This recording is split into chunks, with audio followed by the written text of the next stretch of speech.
kelas Sabtu, apa kabar? Ini kelompok pencapir semua, mudah-mudahan sehat semua. Gimana? Sehat-sehat semua nih di sini? Alhamdulillah sehat. Alhamdulillah ya. Teman-teman kelompok pencapir tolong selalu jaga juga nih prokes ya. Mungkin malah perlu lebih ketat ya, karena angkanya lumayan akseleratif, bukan akseleratif. Ya makin tinggi di banyak tempat ya. Gue aja dari keluarga maupun dari temen ini udah dari kantor gitu, udah beberapa yang mulai kena juga ya. Jadi mudah-mudahan bisa segera bisa ini lagi ya. Soalnya kemarin cukup mencengangkan 1 Januari itu kita 174 nilainya, 174 orang yang kena. Terus tuh kemarin tuh udah berapa? 20.000 apa? Sampai 32.000 kalau nggak salah. 32.000 sekarang. Wah, itu berarti kan penyebarannya cepat banget ya. Jadi mudah-mudahan teman-teman bisa jaga prokes, jaga kesehatan, jaga yang lain lah. Ya. Mau dijaga. Jadi udah jaga kehormatan. Ya, dan mudah-mudahan ngeri. Maksudnya cepet banget ininya cepet dan banget gila. Karena ini kalau dilihat-lihat karena banyak yang bicara bahwa ini ininya apa namanya gejalanya gejala ringan, kemudian dampaknya nggak besar. Itu gue melihat seakan-akan orang agak menyepelekan gitu. Betul. Itu yang agak bahaya. Padahal kita harus lihat juga bahwa pertama buat orang-orang yang komorbid itu tetap berbahaya. Tetap berbahaya karena tetap ada yang meninggal juga gara-gara ini gitu, bukannya enggak ini gitu ya. Terus kedua adalah orang-orang, nggak semua orang vaksin ya. Itu harus diingat, tidak semua orang vaksin dan buat yang tidak vaksin dampaknya sebenarnya ya COVID. Gitu. Iya, jadi cukup dampak ini ya. Dampak ringan itu buat orang-orang yang sudah vaksin gitu dan tidak memiliki komorbid gitu ya. Itu yang harus diingat sih sama kita semua. Karena kan selama kita masih ada orang tua di sekitar kita gitu, kemudian ada anak kecil yang belum vaksin misalkan di bawah 6 tahun itu tetap bahaya lah sebenarnya. Itu kan nggak bahaya buat misalkan kalau kita ngerasa kita udah vaksin terus kita masih seger, kita nggak punya komorbid, nggak bahaya buat kita, tapi kan pikirin orang lain juga ya. Betul. Nggak boleh mikir diri kita sendiri. Iya, betul. Itu sih. Dan sekarang tuh lagi musim pancaroba ya, maksudnya panas dingin. Biasanya lebih cukup. Kadang-kadang sekarang agak tersamar dengan ini kayaknya flu biasa nih. Iya, benar. Gitu. Pas dites ternyata COVID. Itu sih yang itu banyak banget tuh kejadian gitu tuh kan. Jadi hampir yang teman-teman yang sekarang lagi positif itu bilangnya juga begitu gitu. Rasanya ya ini flu gitu. Tapi biasanya kan orang ngetes bukan karena dia flu ya, tapi karena dia ada kasus yang terpapar, dia kontak erat gitu, baru dia tes. Dan ternyata si flu yang rasanya biasa itu adalah COVID gitu. Itu yang sekarang banyak kejadian kasus tuh sebenarnya banyak tracing itu ya karena kontak erat sebenarnya, bukan karena dia ngerasa bergejala. Itu yang ya itulah. Jadi harus hati-hati emang. Hati-hati, betul. Lebih serem sekarang banyak anak-anak yang kena kalau dilihat dari kasusnya itu. Iya. Kan awal-awal yang kayak misalkan yang tahun lalu Delta segala macam, anak-anak kayaknya nggak terlalu banyak terpapar. Tapi sekarang yang banyak ya, betul ya. Iya. Itu sih karena PTM-nya sih menurut gue ya. Ya, salah satunya ya, betul juga ya. Iya, betul. Tatap muka ya. Waktu itu belum boleh kan tatap muka. Sekarang memang diminta tatap muka, walaupun kasus lagi naik-naik gini, tetap aja diminta tatap muka, susah kan. Nah, dan mungkin perannya salah satu peran kita dari kelompok pencapir semua itu juga terutama di dalam komunikasi, itu bukan komunikasi, terutama dalam suasana seperti ini di sosial media terutama ya, itu kalau boleh bukan kalau boleh, ya mungkin kita harapkan bisa lebih positif kali ya ininya ya. Bisa lebih ke apa namanya, kata-kata yang encouraging gitu, mempersatukan. Dan jadi kan malah kadang-kadang suka kayak gini tuh ada, oh ini harusnya gini, kenapa dulu gini, ini salah si ini, atau ya gimana gitu ya. Jadi mungkin justru kita perlu lebih ya mengencourage aja, apa namanya, saling support lah gitu. Gitu. Jadi nggak memperkeruh suasana dengan nyalah-nyalahin atau misalnya apa, karena anyway kita ya udah ada lagi kayak gini gitu kan. Ini sih kemarin misalnya ini dibuka, ini sih misalnya PTM, ini sih ini gitu. Dan apalagi dengan menggunakan kata-kata kasar atau apa ya, itu yang mungkin harus bisa kita hindari nih ya, di dalam berkomunikasi, ya misalnya apalagi terutama dalam keadaan yang seperti gini gitu. Nah, ini soalnya nyambung juga nih dengan topik yang kita pengen bahas hari ini nih. Gitu. Wah, ini yang kita pengen bahas itu adalah ini ada gue kemarin baca ada sebuah video di YouTube gitu ya. Terus udah gitu dia cerita pokoknya dia sebenarnya kasih sesuatu yang komen yang apa namanya, orang bule gitu ya ke Jogja. Terus begitu dia share mengenai something lah gitu. Positif oke gitu, cuman komen-komen ada komen-komen yang kasar lah gitu. Dan terakhir setelah dilihat-lihat kemarin banyak juga ternyata memang netizen kita adalah salah satu yang paling apa ya, nggak sopan di dalam berkomunikasi lewat sosial media. Nah ini coba kita lihat ya, ini kemarin Raki udah mengumpulkan data-data empiris ya. Empiris. Nah, ini nih cerita nih ya di sini nih. Dari Microsoft, netizen Indonesia paling tidak sopan se-Asia Pasifik, katanya tuh. Ya, ini ya netizennya ya. So teman-teman netizen, kita semua ya, pokoknya netizen itu semua masyarakat.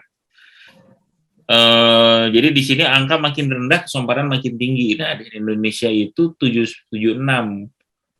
Dia sangat ya compare tuh negara-negara Asia Tenggara yang lain. Ya, mungkin Malaysia, Filipina, India tuh. Ya, gitu, Vietnam, dan kita masih ada ini.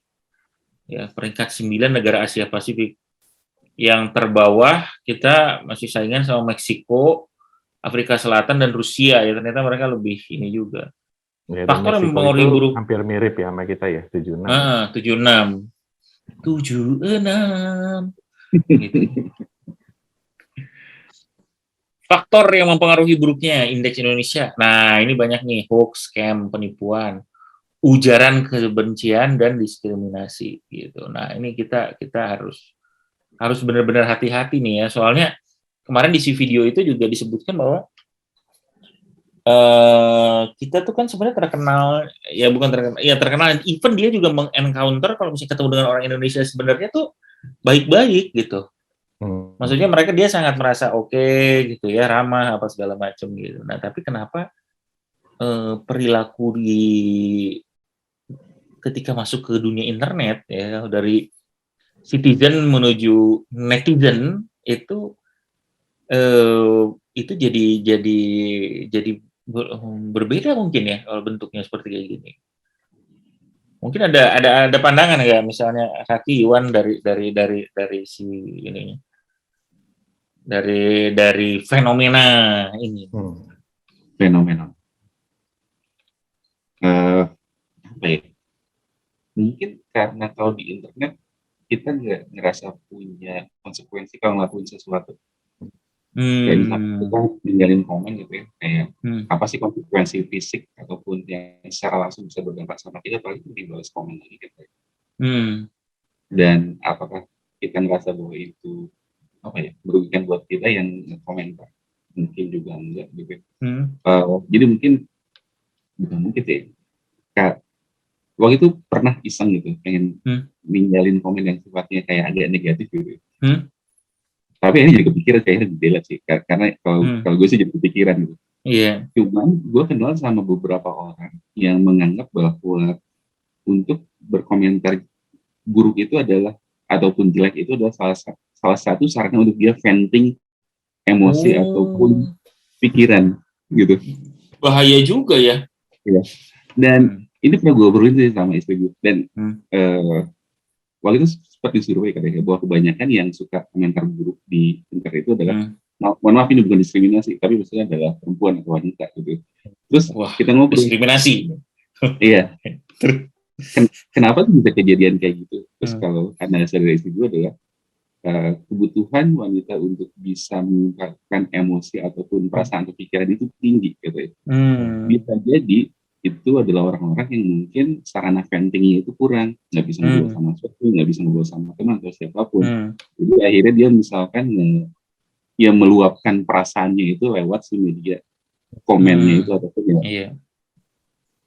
Terus bahkan secara ekstrim ada beberapa orang yang sengaja tuh ya masuk ke area komen di suatu kayak berita gosip atau apapun itu gitu ya, dengan niat sengaja untuk kelahi aja online gitu. Terus habis itu dia ngerasa relief gitu. Ada salah satu. Waduh, ini juga ya. Ini sebuah ini juga ya, sebuah ya mungkin insight kali ya. Jadi bisa kayak gitu karena kan ya jadinya ya mungkin jadinya jadi kayak gini karena kan terpicu juga akhirnya kan kalau misalnya ada komen yang jelek atau apa, apalagi kalau itu sebuah topiknya kontroversial ya, maksudnya ada yang pro dan kontra gitu. Iya, dilihat sih pertama mungkin ada kebutuhan emosional. Terus yang kedua kadang-kadang kalau misalkan berkaitan dengan public figure atau apapun, orang berkomentar negatif itu kadang kayak pengen di-notice sama si public figure itu. Ada yang kayak gitu. Iya. Jadi dengan cara yang nggak baik, kan akhirnya di komen, di notice tuh, kakak baca komen saya ya, ada yang kayak gitu. Cuman akhirnya kan jadi aneh gitu ya, kenapa kalau kita suka sama orang, kenapa kita akhirnya berbuat negatif atau jelek sama orang tersebut gitu. Ya baik lagi sih, itu ke value sama norma yang dipegang oleh masing-masing orang kan, kayak menentukan bahwa hal yang kita lakukan baik atau buruk, bahkan sekecil bahwa kita sampingin komen di internet gitu untuk apapun itu, pasti ya baik lagi ke mental kayak buat tentuin ini perlu dilakuin nggak sih, itu bener atau harusnya nggak usah nggak sih, baik lagi ke masing-masing orang tersebut sih. Iya mungkin ini juga jadi menarik ya, soalnya kalau lu bilang itu berarti ada sebuah persepsi nih mengenai internet ya. Kirain ada sebuah permainan. Ada sebuah permainan. Permainan unik sekali. Kok tahu ya lagu itu ya? Ya lagunya kan terkenal. Ada kuda, tapi kuda bohong. Oh iya benar. Gitu. Aduh. Ya tapi maksudnya persepsi itu ya, persepsi mengenai di internet itu ada sesuatu, ada satu ya, kalau misalnya dari tadi mungkin ada jadi bahwa ini adalah sebuah tempat yang cukup safe dirasanya gitu ya, untuk melakukan hal-hal yang bukan nggak benar ya, maksudnya yang mungkin mereka nggak mau atau nggak akan lakukan kalau misalnya di di dunia benar gitu. Kalau lu hadapan sama orangnya kan nggak, mungkin belum tentu ngomong kayak gitu juga gitu. Kayak sama kayak anjing gonggong gitu. Anjing gonggong di balik pagar, kuk. Cuman pas pagarnya dibuka, gonggongnya berhenti gitu. Jadi sebenarnya karena mereka ngerasa bahwa karena ada batasan itu, mereka nggak ngerasa konsekuensi untuk ngelakuin apapun sih. Kayak makanya orang suka bikin akun anonimus, akun alter. Iya betul, apalagi sekarang kan. Ebin terakhir mungkin punya beberapa untuk nge-stalking gitu apa gitu. Second account sama apa disebutnya sudo, apa?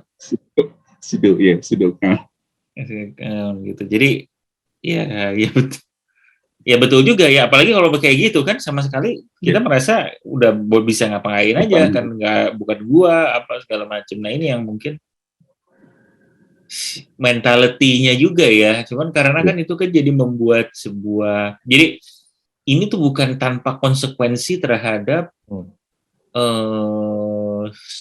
sosial interaksi antara orang gitu kan. Iya. Kemarin gue yang paling lucu pernah baca ada satu post di Instagram. Ada apa? Biasa ada feeds gitu. Janganlah kamu meninggalkan komentar yang buruk. Ingatlah kamu di hari akhir komentar yang buruk itu akan mengambil pahala. Terus komentar di bawahnya adalah makanya pakai second account, nama lu nggak ketahuan. Oh, malaikat nggak akan tahu ya kalau second account. Ya ampun. Gila ya. Gila. Ya tapi ya maksudnya ini memang sebuah ya itu sesuatu yang menarik aja dan cuman kalau misalnya jadi seperti ini tuh ada vibe ininya juga ya, karena gini, itu bukan tidak akhirnya balik lagi juga kepada real life-nya gitu. Ya, jadi kan ini kan kita masuk di dunia nyata, masuk terus udah gitu kita bikin sebuah pertengkaran lah misalnya gitu ya, atau konflik di dunia maya, itu nggak stays di dunia maya. Karena orang lihat, orang baca, orang jadi dapat opini dari situ. Iya kan, misalnya tadi ada cerita kan, tadi gue ada yang komen gini, masa ada yang komen gini, apa segala macam. Atau at least dia ketika baca, melihat sebuah, ada tendensi menyerang ke sini. Dan akhirnya dia bawa ke dalam pemikirannya dia, dan mungkin akan terreflect pada other behavior, gue nggak seneng nih sama ini, atau misalnya gue ini apa segala macam. Dan itu kan jadi kalau ketemu temen mungkin ya secara fisikal kemungkinan juga akan ngomong juga kan dengan sebuah persepsi atau opini atau konstruk social construct yang muncul di dalam ini gitu. Ya. Jadi konstruksi jalan layang lah social construct.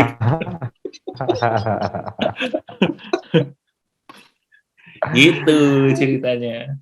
Jadi kayaknya itu yang mungkin menurut gua jadi bahaya juga sih. Makanya mungkin ya itu ya karena merasa nggak apa namanya? Karena merasa ya nggak apa-apa kali ya, nggak ada konsekuensinya mungkin.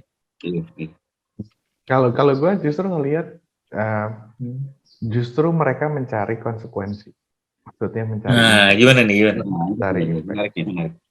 Karena kayaknya gini, ada beberapa kita perlu lihat lah ya. Memang pertama anonymity yang ada, yang diberikan gitu ya, kebebasan atau anonymity di kita di internet itu memang menyebabkan kita bisa orang-orang gitu ya, orang-orang yang punya account ini, dia jadi punya drive gitu ya untuk melakukan banyak hal. Cuman kalau gue lihat sebenarnya ada beberapa aspek ya.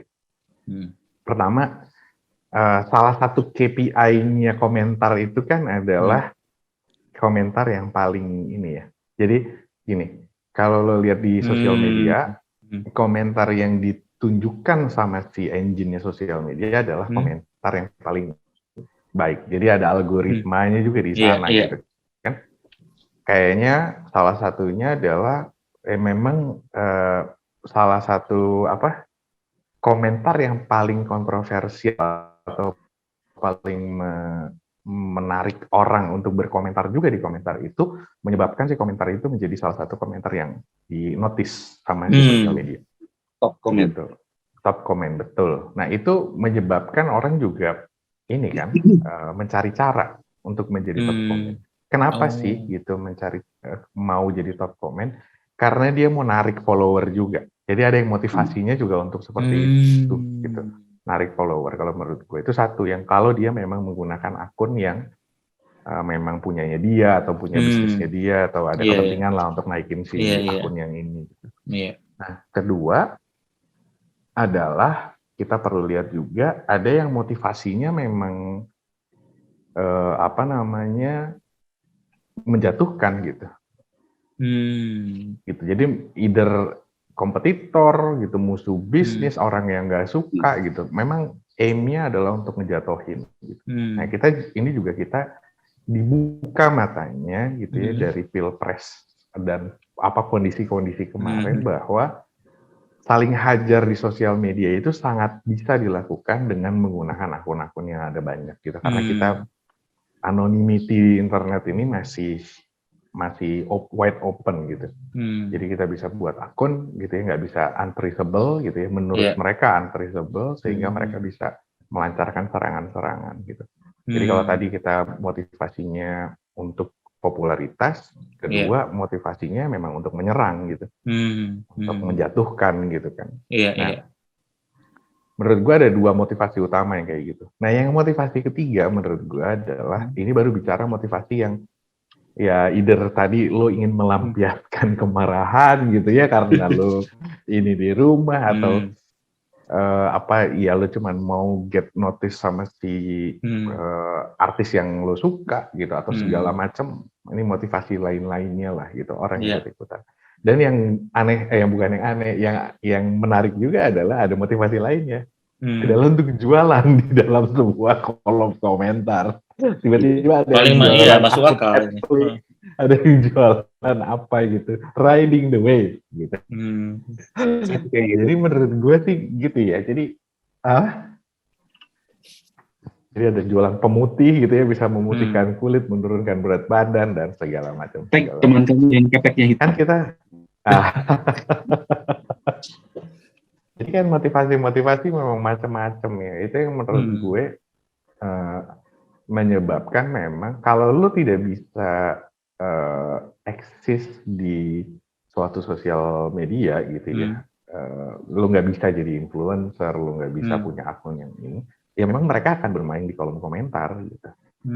Gitu itu menjadi ininya dia gitu. Menurut gue ya kayak menurut gue jadinya begitu gitu, dan itu dan itu yang terjadi. Kenapa kita yang paling banyak?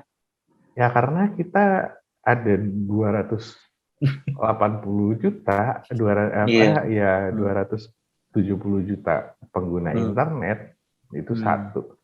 Kedua, adopsi internet kita ya 75%-an, which is 170-180 juta manusia gitu yang mengakses ke internet.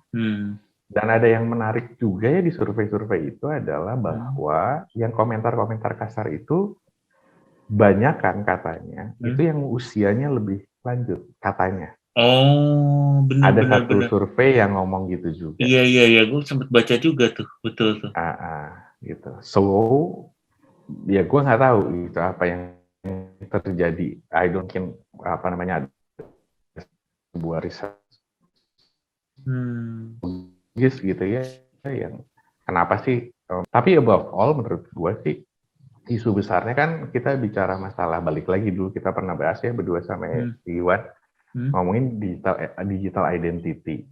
Digital identity is goddamn important gitu menurut gue. Which is digital identity itu bukan hanya perkara masalah setiap omongan kita di internet harus bisa diidentifikasi ini siapa yang ngomong. Faktor anonymity mungkin bisa dijaga dengan cara macam, let's say kita lihat blockchain lah, gitu. Blockchain is anonymous gitu, tapi blockchain can be traceable kan gitu ya, tetap aja ada single account yang bertanggung jawab gitu terhadap transaksi di blockchain gitu atau kegiatan di blockchain. I don't know, tapi kita harus solve juga masalah anonymity ini selevel mana sih kita acceptable buat internet. Ya, kedua kita ngomongin masalah digital ethics gitu, etika digital lo gitu.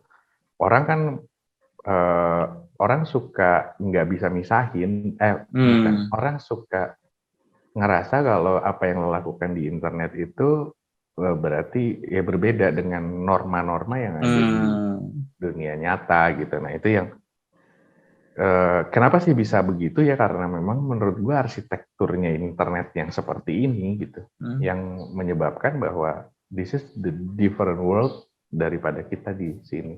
Kalau kita ngomong metaverse ya, nanti ya kalau kita bicara metaverse lo bisa hidup di dunia virtual gitu misalkan. Nah sekarang pertanyaannya, ini kan makin real lagi ya. Kemarin kan kita nggak punya bentuk, lo bisa komentar macam-macam. Sekarang gimana kalau lo punya bentuk?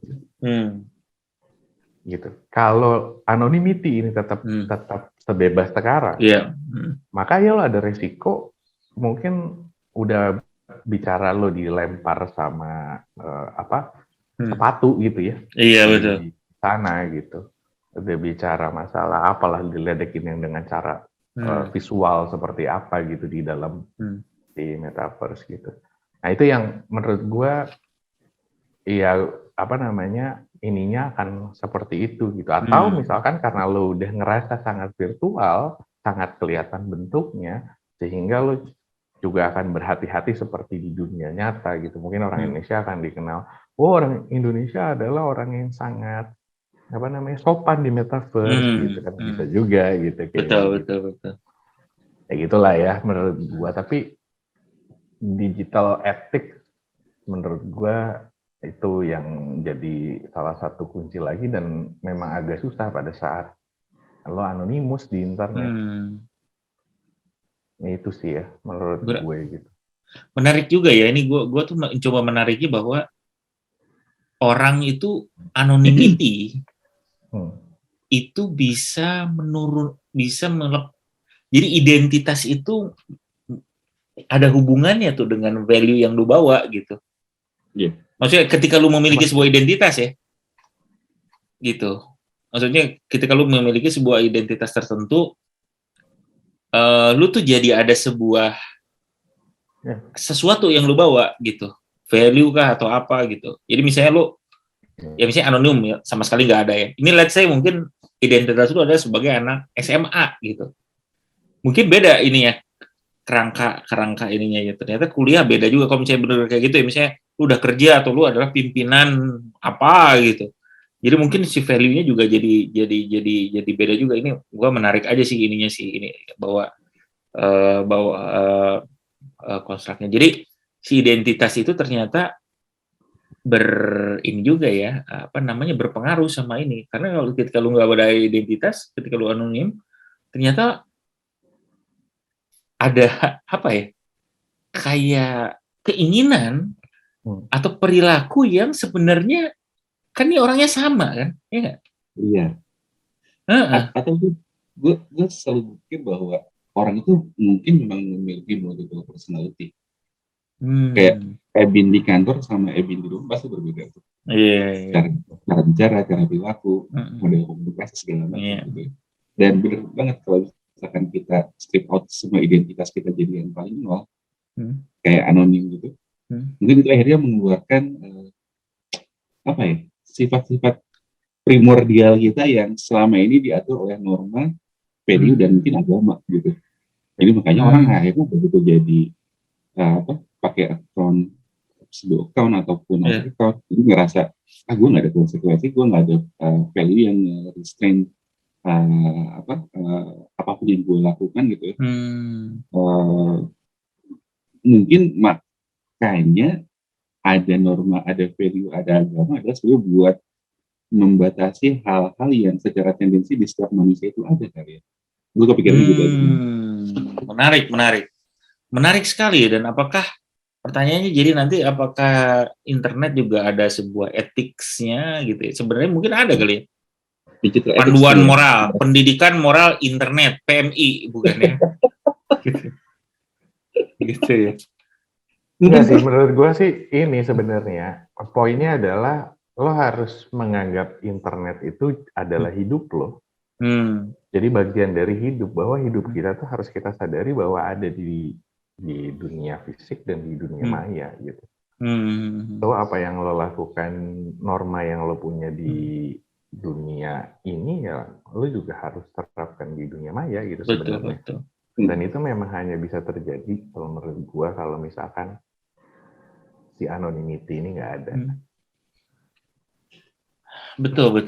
Pertanyaan yang bisa menimbulkan kontroversi. Apa tuh? Menghilangkan anonymity. Kontroversial banget. Iya, pasti padahal iya. Internet internet itu besar karena anonymity gitu ya, Wan ya? Betul. Mungkin salah satunya itu juga, Mbak. Karena gue itu dan gue juga jadi tertarik, Bu. Maksudnya ya jadi mungkin ada sebuah ini ya. Seseorang itu kan misalnya punya nilai, let's say agama lah. Ya. Ini orang Indonesia nih kan dalam tanda kutip semua tuh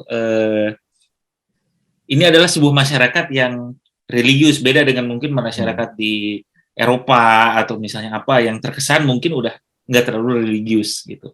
Indonesia itu religius loh, ya.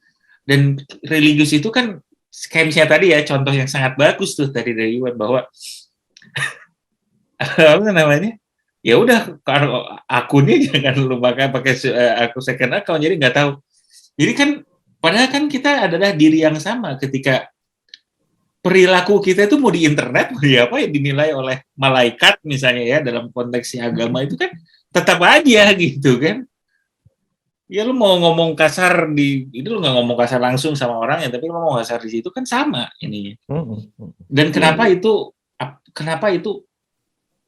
ya gue nggak tahu apakah benar atau nggak, tapi itu sebuah pertanyaan aja ya.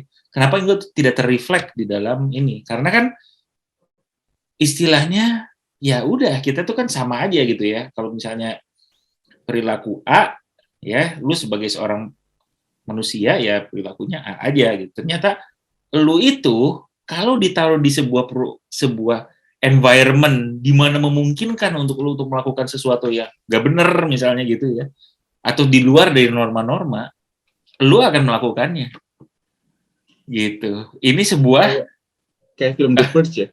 Kenapa? Kayak film The Purge itu. The Purge ya, gue belum nonton tuh. Gimana film itu kan? Yang pokoknya dalam satu melakukan itu boleh melakukan kejahatan apa aja, membunuh, merampok, terus dan itu akan dimaafkan apapun itu. Tapi hanya di satu hari itu aja. Jadi jelasnya adalah orang itu bakalan tendensinya bakal melakukan kejahatan itu atau enggak balik lagi ke masing-masing orang itu. Betul. Ya betul, berarti kayak gitu. Jadi karena itu kan intinya seseorang itu diberikan sebuah platform atau di sebuah kesempatan lah untuk melakukan sesuatu di lo yang istilahnya nggak ada normanya lah gitu. Sama juga kan internet, apalagi ini setiap hari loh, itu cuma satu hari misalnya. Oh ini saban hari lu ada ini hanya ada di dalam genggaman lu aja gitu. Lu bisa mempunyai sebuah kesempatan untuk itu. Ini sih sebuah ya menurut gua sebuah diskusi yang sangat menarik kelompok capir semua. Ya karena untuk gua pribadi ini adalah sebuah berarti orang tuh ini agak ini juga ya. Jadi kan ini ada sebuah ya maksudnya ada sebuah apa namanya? Ya perbedaan perilaku. Kalau misalnya ya gitu kan nggak semuanya juga gitu. Tapi ini ada sebuah tendensi atau misalnya orang ini nggak apa-apa nih karena gue nggak tahuan atau apa segala macam gitu. Ya, jadi masalah kan sebenarnya gini, kalau lo di dunianya